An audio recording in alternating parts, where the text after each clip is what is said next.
हाँ, तो स्टूडेंट्स अब हम पढ़ेंगे रेनेसांस के बारे में। तो रेनेसांस क्या होता है? रेनेसांस को बोलते हैं हिंदी में पुनर्जागरण काल।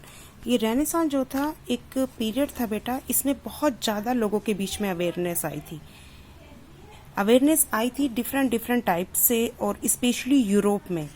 तो ये पीरियड था 14 सेंचुरी से लगाकर 15 सेंचुरी के बीच में। इसको रेनेसा का पीरियड बोला जाता है, पुनर्जागरण काल बोला जाता है यूरोप में। The movement which literally translate to rebirth. इस मूवमेंट का, इस आंदोलन का मतलब था, इसको माना जाता है कि रीबर्थ यानी कि पुनर्जन्म हुआ। Aim to bring about to spirit of classical Greece and Rome का फिर से जन्म हुआ। ठीक है, ग्रीस जो देश था और रोम का फिर से जन्म हुआ।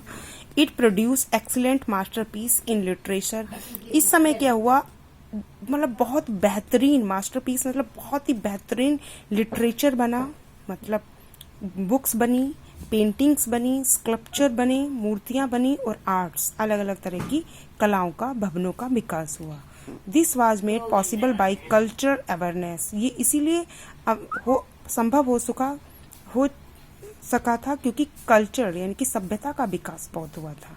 And learning encouragement during this period.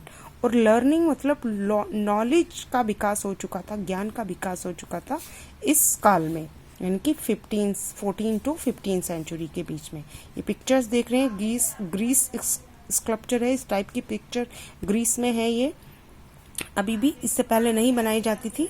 The emergence of Italian city state like Venice, Florence and Lucca lead to far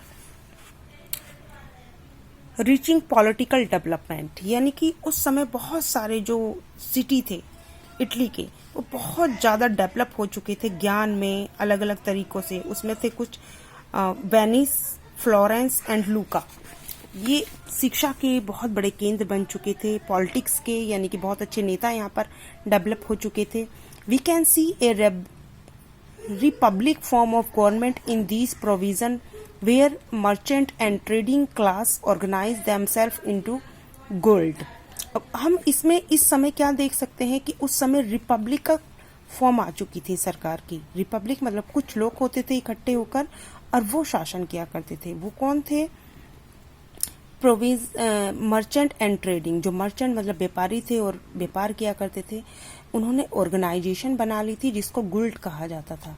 these guild participate in the decision making of the government. अब ये जो गुल्ड थी किसकी? मर्चेंट्स की। ये क्या करती थी? ये सरकार के कामकाज में हिस्सा लेती थी, डिसीजन मेकिंग में। Leaders were appointed periodically through election. जो लीडर्स होते थे वो एक पीरियड के लिए नियुक्त होते थे, इलेक्शन होने लगे थे। These city state act as precursor to democratic institution. अब ये जो सिटी थे वो कुछ तरीके से हम कह सकते हैं एक डेमोक्रेटिक इंस्टीट्यूशन की तरह हो गए थे, इनकी लोकतांत्रिक हो गए थे।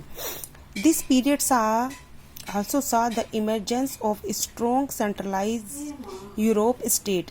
इस पीरियड में हमने देखा कि यूरोप में सेंट्रलाइज हो गया था, इनकी केंद्रीय शक्तियां आ गई थी, एक बहुत पावरफुल शक्तियां आ गई थी जो यूरोप के अलग अलग देश को चला रही, यूरोप में जो अलग अलग देश हैं उनको रन कर रही थी। Being unhappy with the church, many religious reform were also brought about by the people, peace and stability ensure democracy of flourish। इस समय क्या हुआ था बेटा? एक और मूवमेंट हुआ था, वो हुआ था रिलीजन में, यानी कि जो चर्च की इम्पोर्टेंस था वो बहुत सारे लोगों के द्वारा इसके खिलाफ आवाज़ उठाई गई थी, रिफॉर्म हुए थे। चर्च की जो मनमानी थी उसको हटाया गया था, अवेयरनेस फैलाई गई थी और लोग डेमोक्रेसी की तरफ आकर्षित हो रहे थे। In 1215 EC, a document called Magna Carta, इसको एक 1215 ईस्वी में एक डॉक्यूमेंट्स बना था जिसको मागना कार्टा बोला जाता था। Passed in England. ये क्या हुआ था? इंग्लैंड में पास हुआ था। It lead to the adoption of a parliamentary form of government. देखिए कौन से ईयर की बात की गई है? 1215 में।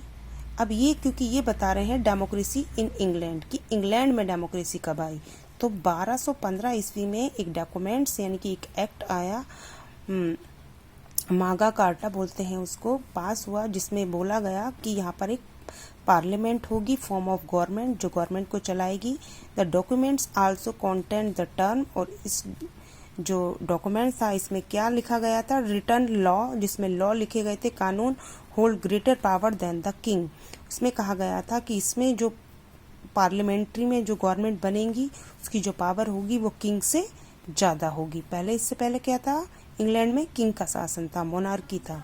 With the signing off the document by the king, फिर उस डॉक्यूमेंट पे किंग के साइन होते हैं। The influence of the parliament became significantly increase, और इस तरीके से उसके बाद वहाँ पर कानून बन जाता है और एक तरह से वहाँ पर डेमोक्रेसी आ जाती है।